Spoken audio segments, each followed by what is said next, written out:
esiste una complicità molto, molto evidente fra la posizione di coloro che vogliono infrangere la sovranità nazionale per far arrivare tutti i migranti che vogliono, e la posizione della maggior parte dei media, in particolare della grande stampa, e poi dei cosiddetti grandi intellettuali, e poi di una serie di altre entità che vengono chiamate come autorità, che sono l'Unione Europea, che sono l'ONU, che sono il Papa, eccetera, eccetera. E quindi c'è un tentativo di costruire un'opinione su un certo fatto in maniera organizzata, sistematica e molto massiccia in questo momento. Allora, prima di aprire le telefonate, ricapitoliamo un pochino le cose che ho detto un po' a spizzichi e bocconi. Intanto la comunicazione politica la fanno in due classi di personaggi. Da un lato i politici e le associazioni e tutti i soggetti della politica, e dall'altro i media.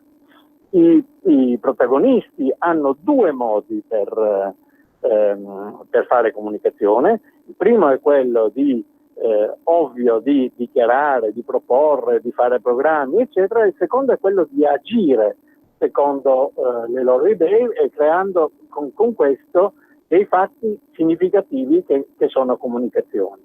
I media hanno a loro volta due modi per agire, per fare comunicazione politica rispetto a quella della politica. Il primo è quello di esprimere opinioni, che naturalmente è del tutto legittimo, ma le opinioni dovrebbero essere chiaramente distinte dalle notizie. E il secondo è quello di produrre fenomeni di censura, di certe volte di vera e propria menzogna, certe volte di una censura più subdola, che consiste nel seppellire un fatto in mezzo a mille altri fatti, eccetera. Questo è il quadro della situazione generale della comunicazione politica, è particolarmente significativo per quanto riguarda il caso Sea-Watch. Adesso forse vale la pena di aprire le telefonate ai lettori, l'intervento dei lettori, perché è interessante sentire anche cosa dicono loro e quali sono le loro opinioni. Il numero di Radio Padania è 02 66 20 35 29. Se arrivano delle opinioni sarò ben lieto di rispondere. Intanto andiamo avanti. Quali sono i mezzi per cui si cerca di produrre un'opinione in favore della immigrazione incontrollata con il caso Sea-Watch? Sono parecchi. Il primo, per esempio, che è molto significativo, è essersi scelta una capitana al posto del capitano, che è una cosa che naturalmente va benissimo, perché le donne sono molto brave a fare molte cose, possono fare benissimo anche questo. Chissà perché hanno scelto questa signora. Abbiamo un ascoltatore in attesa, professore. Questa signora abbiamo un ascoltatore in diretta che vorrebbe partecipare, professore. Va bene, sentiamolo. Pronto? Prego. Buonasera, sono Mario. Buonasera. Senta, io sono pienamente d'accordo con lei, da qui non si ne esce. Io già più volte ho fatto notare che la Lega, pur avendo vinto le elezioni, non ha fatto come tutti gli altri partiti che non hanno fatto prigionieri e hanno occupato tutto le tipo di Stato o le private o tutto. Ieri c'è stato un esempio classico su quello che lei diceva, ma non è la prima volta che succede. riguardo alla manipolazione dei mass media. Saltavo da un canale all'altro, a un certo punto casco sulla 7 alle 8:30 con la Gruber, sente che per terra che c'era la Gruber, Cuzzo crea Repubblica, Cacciari sinistra, quell'altro del Fatto Quotidiano Padellaro sinistra, e per dare così una punta così di anomalia c'era dei Manzoni della Verità. Quindi loro facevano un dibattito, 4 con una tesi e uno solo di un'altra tesi, ma questo succede sempre così. Dalla Gruber c'è per esempio 4 di sinistra, 1 di destra, a volte sono 4 di sinistra e tutti quanti della stessa idea. È una manipolazione continua dei mass media, dei grandi giornali, dei grandi dibattiti, non se ne esce. La Lega non ci ha saputo purtroppo fare in questo, non è stata abile e a malapena l'appoggio di un canale solo che è TG2, un puntino bianco in un mare rosso. Mi scusi se ho fatto questa critica. No, questa osservazione è naturalmente evidente, cioè chiunque guardi la televisione, legga i giornali, eccetera, è assolutamente non può che essere d'accordo con lei, è un dato di fatto. È abbastanza naturale che sia così, se mi consente un tratto di cinismo, perché intanto chi arriva a cambiare le cose si trova in opposizione rispetto al sistema che vuole cambiare, ed è chiaro che la maggior parte delle persone, delle istituzioni, dei giornali, di chi li finanzia, eccetera, è in qualche modo accomodato sul sistema precedente. Questo è inevitabile da un certo punto di vista e naturalmente le direzioni dei giornali non si conquistano con le elezioni. È evidente che chi C'è un'altra chiamata. Sì, finisco il discorso e poi gli diamo.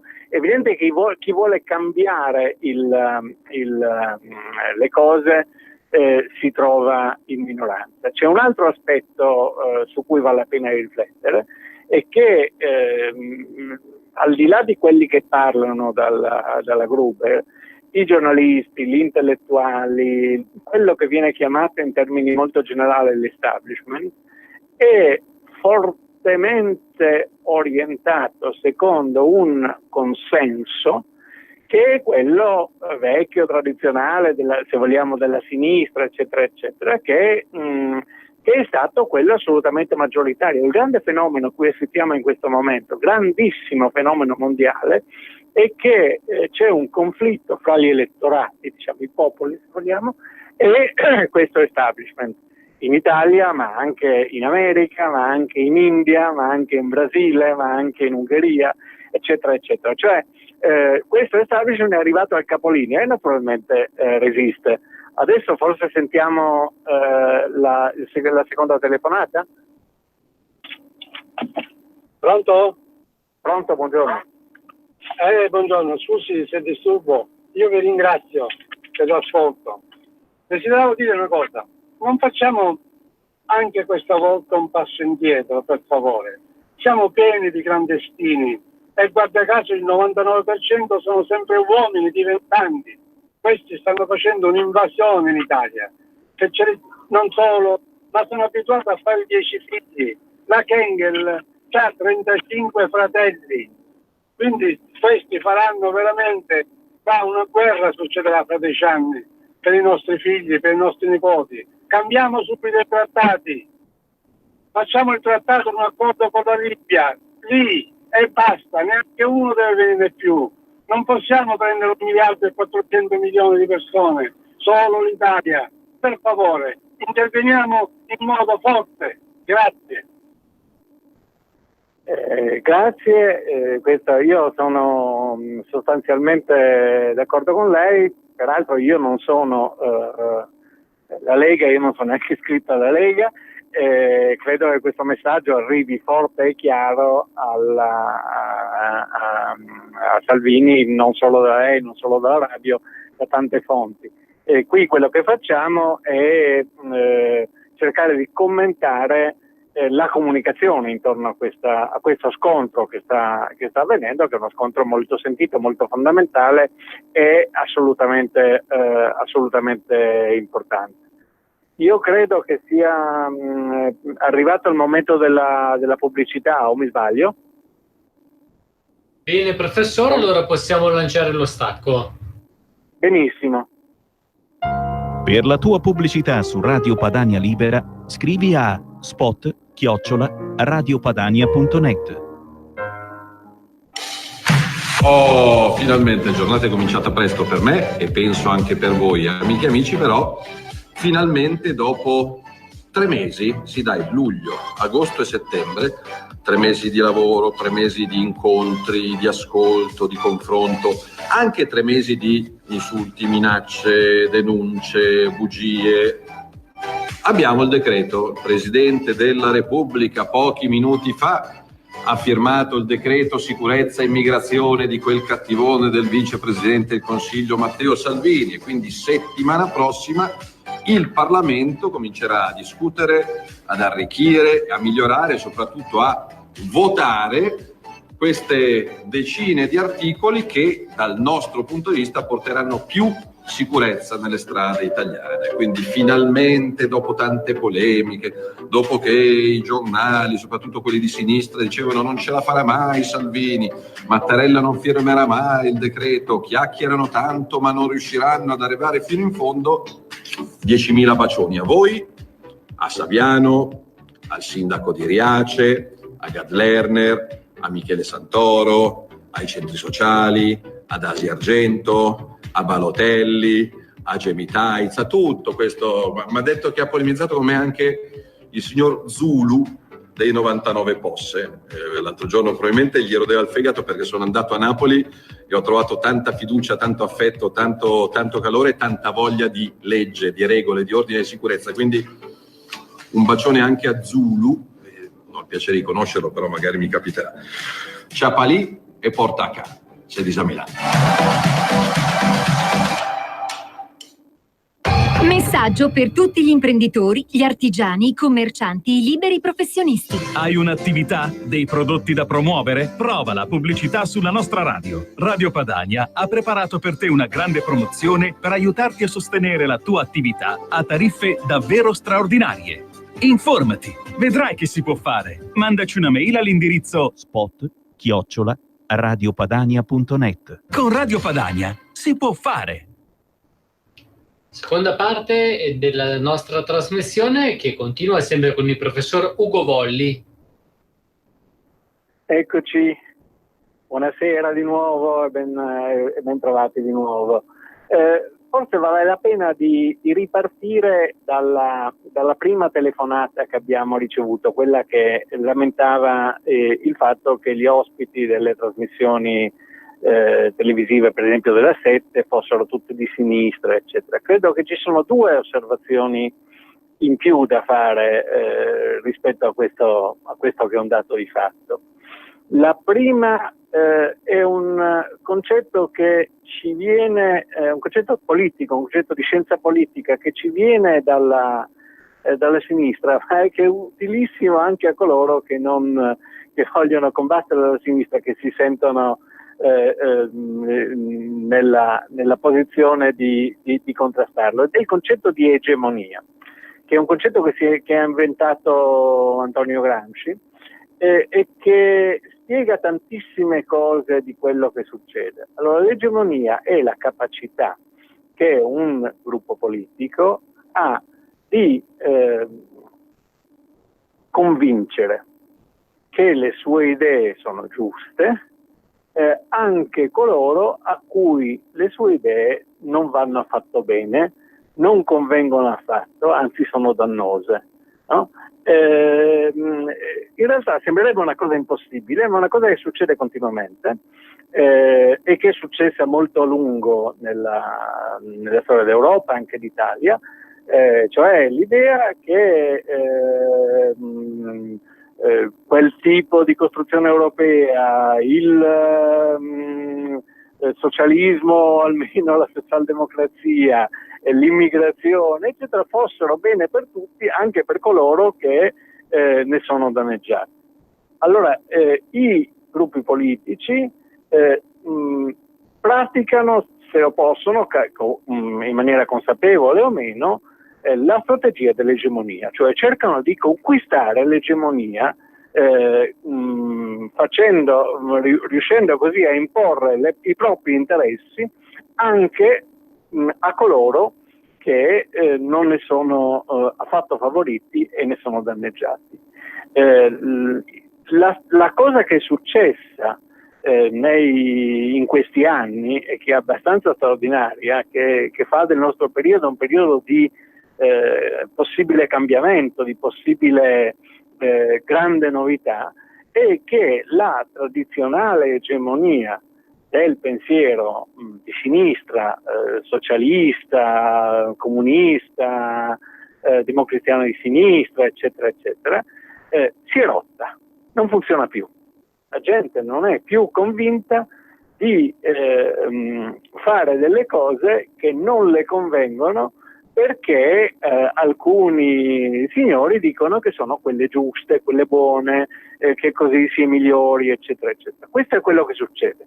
Per cui capita continuamente che noi abbiamo non solo gli ospiti alle trasmissioni televisive, ma le grandi istituzioni, il vertice della Chiesa, l'ONU, l'Unione Europea, tutti gli intellettuali, eccetera, eccetera, che continuamente dicono che le cose giuste sono quelle che si facevano fino a 2 anni fa e che bisognerebbe continuare a rifarlo, che bisognerebbe andare avanti in questa maniera e la gente che non ci sta. Cosa è successo nel frattempo? Qual è il punto che è stato forse decisivo in questa situazione? È stato il fatto che ai canali tradizionali della comunicazione, che erano canali centralizzati, la radio, la televisione, i grandi giornali, eccetera, eccetera, che erano tutto sommato pochi canali, tutti a disposizione delle forze politiche tradizionali, del pensiero tradizionale, si è affiancato un'altra rete di comunicazione che è quella che ha varie forme, che in qualche modo possiamo riassumere sotto l'etichetta di Internet, sia i social media, sia i messaggi, sia la possibilità di far girare per mail, eccetera, delle comunicazioni. Questa cosa ha costruito la possibilità di reti alternativi di comunicazione che funzionano diffondendo anche delle idee che non sono quelle approvate da questo vertice egemonico, da questo pensiero unico che è quello che ha dominato fino a poco tempo fa. Lo scontro è un po' questo, lo scontro comunicativo. La macchina da guerra delle trasmissioni televisive, dei quotidiani, delle radio potenti, eccetera, è in qualche modo messa in scacco dalla possibilità di dialogo orizzontale, di scambio orizzontale che è resa possibile da Internet. È possibile anche avere delle radio che hanno, per esempio, una base su Internet come questa, e questo moltiplica immensamente la possibilità di comunicare. C'è molta più comunicazione adesso di una volta, e i soggetti minori, nel senso di meno potenti, di meno istituzionali, di meno economicamente o politicamente privilegiati, hanno la possibilità di esprimere le loro idee. Questo ha portato alla teoria delle fake news, cioè il tentativo di diffamare totalmente la rete, la comunicazione orizzontale, eccetera, e ha portato a una serie di tentativi di censura. E questo è un punto secondo me molto, molto significativo. I giornali, le televisioni, i media non funzionano semplicemente con i commenti. Se fossero i commenti, anche se i commenti fossero sbilanciati come di fatto sono, come diceva il nostro ascoltatore, le cose sarebbero abbastanza facili. Il problema è il lavoro che viene fatto sulle notizie, cioè il tentativo di far passare come notizie solo quelle vere o false che possono mettere in difficoltà la parte avversa. Facciamo un esempio che riguarda Salvini, dato che il famoso comizio come il Duce a Forlì, che è stata una non notizia, cioè una cosa che era assolutamente che non aveva assolutamente quel senso, come alcuni poi hanno immediatamente riportato, cioè non c'era assolutamente nessun tentativo di emulare Mussolini parlando da un certo balcone del Palazzo Comunale, ma c'erano dei problemi di pioggia e cose di questo tipo. Però qualcuno si è inventato questa cosa, si è inventato questo paragone che non stava in piedi, e questa non notizia è diventata una cosa che è stata ripresa in televisione, ripresa sui giornali, eccetera, eccetera, come un fatto. Allora questa cosa conta molto di più rispetto alle opinioni degli ospiti della Gruber, anche perché le trasmissioni politiche in televisione hanno una audience molto, molto limitata. Quello che conta non è tanto il discorso che si definisce politico, che è fatto di commenti di politici o di giornalisti politici che parlano in politichese stretto, ma è la scelta che i giornali fanno su cosa definire una notizia, e quindi montando certe cose e naturalmente nascondendone delle altre. Questo è il tema su cui bisogna stare estremamente attenti, perché questo è ciò che in qualche modo forma le opinioni delle persone. Prima di andare avanti ripeto il numero di telefono di Radio Padania Libera, 02 66 20 35 29. Se gli ascoltatori vogliono intervenire, sono ben lieto di discutere con loro. E c'è un ascoltatore in attesa, una chiamata. Sentiamola allora. Pronto? Buongiorno. Pronto? L'ho perduto, non sento niente. Il nostro amico è in attesa, se desidera può parlare. Buongiorno. Pronto? Forse non...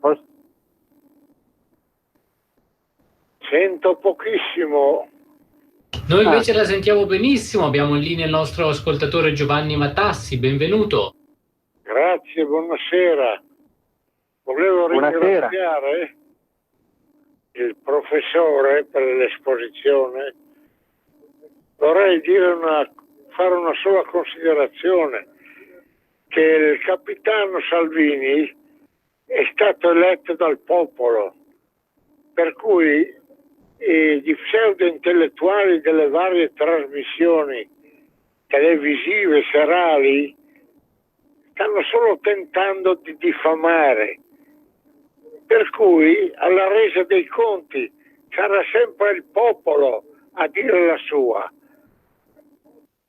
Dico solo agli italiani di stare vicini al capitano che ci sta ridando dignità di fronte al mondo, e se hanno paura della storia, allora non è un problema nostro. Auguri a tutti.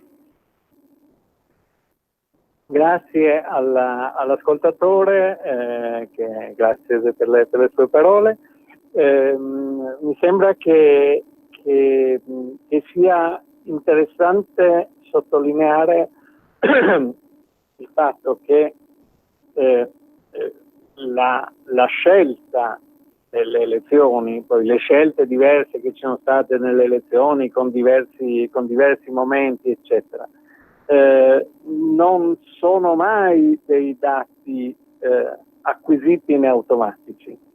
Cioè bisogna fare molta attenzione a capire che la politica in questo momento è una cosa molto veloce, molto che cambia continuamente, e non bisogna pensare che ci siano delle deleghe automatiche, ma bisogna alimentare il discorso politico, dare le ragioni, capire come i fatti politici vengono riportati, vengono spiegati, vengono eventualmente deformati o censurati, perché l'opinione politica degli elettori si forma su questi fatti, cioè si forma sul modo, a partire dal modo in cui gli elettori ricevono le notizie sui problemi, sulle scelte, sulle proposte e così via. E noi ci troviamo in una situazione in cui c'è un forte conflitto fra l'orientamento dell'elettorato che esiste e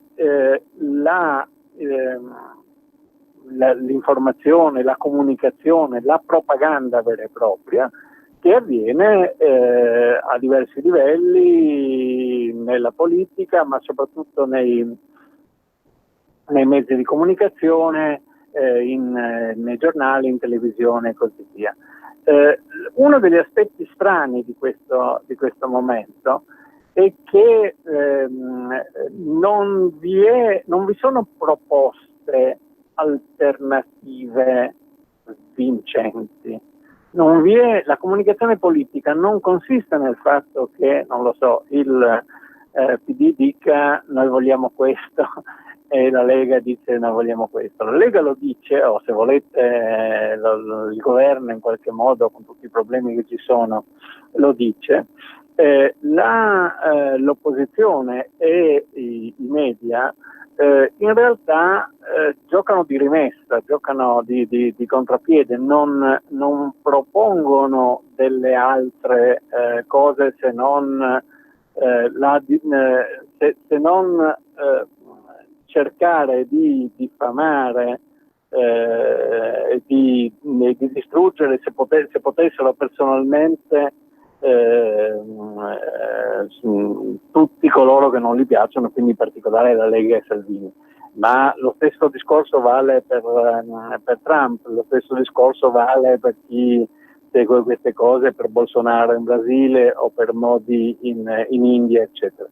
Cioè il tentativo principale è quello di mostrare che le persone che conducono una politica contraria agli interessi del vecchio establishment sono inaccettabili, non vanno bene, sono sbagliate, eccetera, sono schifose, sono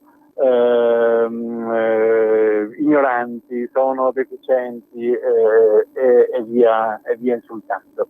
Allora, da questo punto di vista c'è una netta, un netto uso di categorie di valore da parte dei media, che non cercano tanto di convincere, di informare su cosa sta succedendo, per esempio nel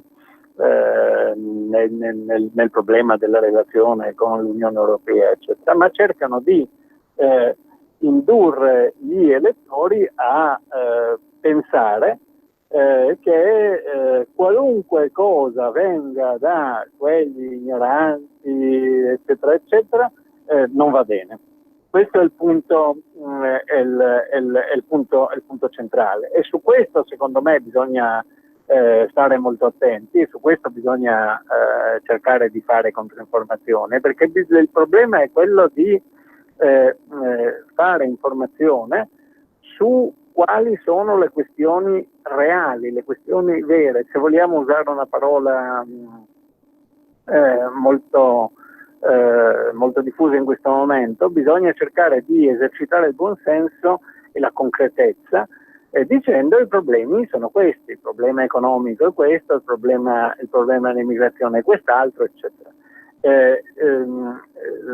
Questa è la questione in gioco, secondo me, in questo momento, cioè il conflitto fra un discorso che è un discorso semplicemente di diffamazione e quindi di occultamento dei dati, eccetera, e la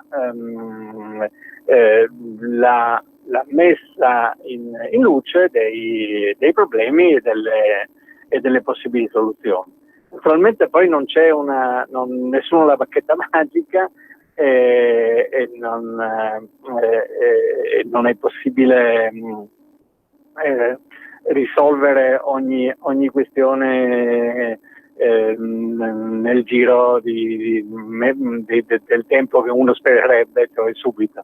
Però insomma il problema della comunicazione politica va visto cercando di capire che cosa succede davvero. Faccio un esempio per tornare al nostro tema, che è quello della Sea-Watch. Qual è la questione in gioco? La questione in gioco non è quella dei 40, 50 aspiranti migranti che stanno su quella nave e neanche quella di quella nave. Il problema è quello di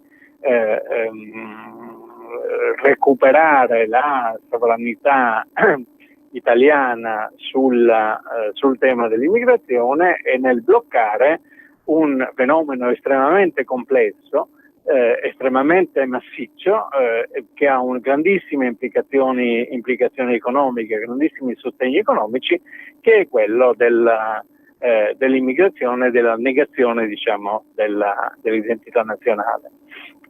Su questo sfondo vanno visti gli atti che vengono compiuti, che sono spesso delle cose fatte per dimostrare alla gente che, per esempio, è possibile entrare, oppure per dimostrare alla gente che i governanti sono cattivi, o per dimostrare alla gente che nonostante la loro cattiveria è possibile infrangere la legalità, eccetera. Queste sono le azioni, e a queste azioni fa coro una quantità di persone, di giornali, di media, eccetera, eccetera, che sostengono la bontà, la giustezza, cercano di far sembrare simpatiche le cose che vengono, queste infrazioni alla legge che vengono proposte, cercano di fare sembrare antipatici, cattivi, odiosi, eccetera, quelli che invece vogliono bloccarle. Quindi è questo il gioco, È un gioco lungo, nel senso che non è una cosa che si risolva una volta per tutte, proprio perché ci sono massicci interessi economici, ma anche ideologici, cioè c'è una grande tendenza che porta a cercare di far entrare queste navi, questi immigrati, eccetera. E quindi i tentativi si succedono, e la cosa interessante è il fatto che questi tentativi servono a fornire al coro della stampa il modo di manipolare l'immagine che gli italiani hanno dell'azione del governo, in questo caso dell'azione di Salvini. Per esempio, quando una strategia è quella di dire questi sono delle persone assolutamente in difficoltà, che stanno così male, eccetera, eccetera. Un'altra soluzione è quella di dire, un'altra possibilità è quella di dire: vedete, lui dice che blocca, ma in realtà non ci riesce, eccetera. E questo è un tipico caso in cui qualunque soluzione avvenga, qualunque sviluppo avvenga, comunque vadano le cose, c'è sempre il modo da parte dei giornali di dare l'informazione in maniera tale da contrastare le scelte del governo, le scelte del blocco, eccetera, eccetera. Questo è il punto in questione, cioè si tratta di azioni che hanno il senso di preparare notizie e di preparare commenti, e questi commenti sono pensati come propaganda, cioè come un tentativo di influenzare le posizioni delle persone, dell'elettorato, eccetera. Quindi si tratta di una partita molto, molto grossa, in cui vi è un tentativo di manipolazione da parte dei media e di chi vi scrive, di chi vi compare, eccetera, ma di chi prepara le notizie, che punta a mostrare che non si può, non si deve, non si riesce a fare quello che si vorrebbe fare. Questo è il punto. Direi che possiamo concludere qui questa trasmissione. Vi ringrazio e vi saluto. Avete ascoltato Filo Diretto,